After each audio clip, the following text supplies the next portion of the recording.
करीब 1 साल पहले मुझे एलर्जी होने लगी, जिससे मेरी नाक के अंदर सूजन आ जाती है और मैं ठीक से सांस नहीं ले पाता। चलिए एलर्जी के बारे में बात करते हैं और जानेंगे कि इससे कैसे निपटा जाए।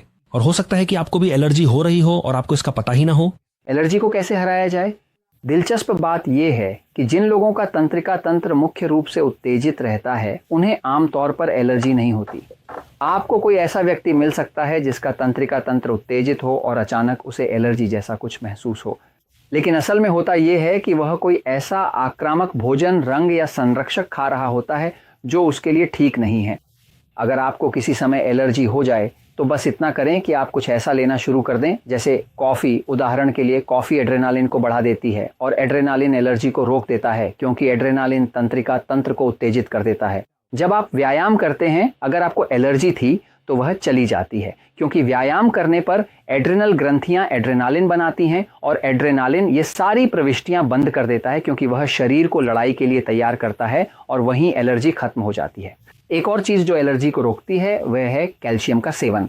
बहुत से लोग जिन्हें एलर्जी होती है, असल में उनके साथ ये होता है कि उनका तंत्रिका तंत्र निष्क्रिय होता है और उनमें कैल्शियम की मात्रा बहुत कम होती है। कैल्शियम, उन्हें अधिक कैल्शियम की आवश्यकता होती है। कैल्शियम जो पनीर में है, अंडे में है, मांस में है। कैल्शियम खुद तंत्रिका तंत्र को उत्तेजित करता है और जब वह इसे उत्तेजित करता है तो उसे बंद कर देता है, और जब वह बंद हो जाता है तो एलर्जी खत्म हो जाती है। तो मूल रूप से किसी व्यक्ति को एलर्जी है, वह क्या करता है? वह कॉफ़ी पी सकता है, अपने कैल्शियम का सेवन बढ़ा सकता है, यहाँ तक कि अपने नमक सोडियम का सेवन भी बढ़ा सकता है। सोडियम नमक तंत्रिका तंत्र को सक्रिय करता है। और जब याद रखें कि ये सिफारिशें निष्क्रिय तंत्रिका तंत्र वाले लोगों के लिए हैं। अगर आपको कोई संदेह है तो आप एपिसोड नंबर 199 देख सकते हैं।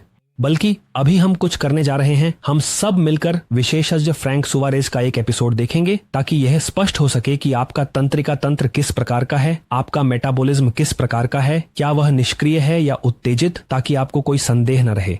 ये सिफारिशें जो दी जा रही हैं वे उन लोगों के लिए हैं जिनका तंत्रिका तंत्र निष्क्रिय है। अगर आपका तंत्रिका तंत्र उत्तेजित है या आपको पता नहीं है तो बिना सोचे समझे यह सब ना करें, ठीक है? आइए इसे पूरा देख लेते हैं ताकि फिर अगले हिस्से पर जा सकें। ये सक्रिय करता है, ये सिंपैथेटिक सिस्टम को सक्रिय करता है, यानी उत्तेजित तंत्रिका तंत्र को, और उसमें एलर्जी नहीं होती।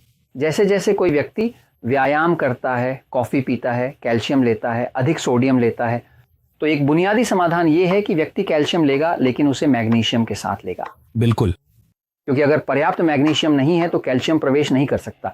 तो मूल रूप से कैल्शियम मैग्नीशियम का उपयोग किया जाता है, और यही मुख्य बात है। व्यक्ति जैसे ही अधिक कैल्शियम और मैग्नीशियम लेना शुरू करता है, उसकी एलर्जी अपने आप गायब होने लगती है, और आप देखेंगे कि उसे बार बार कम और कम एलर्जी होगी।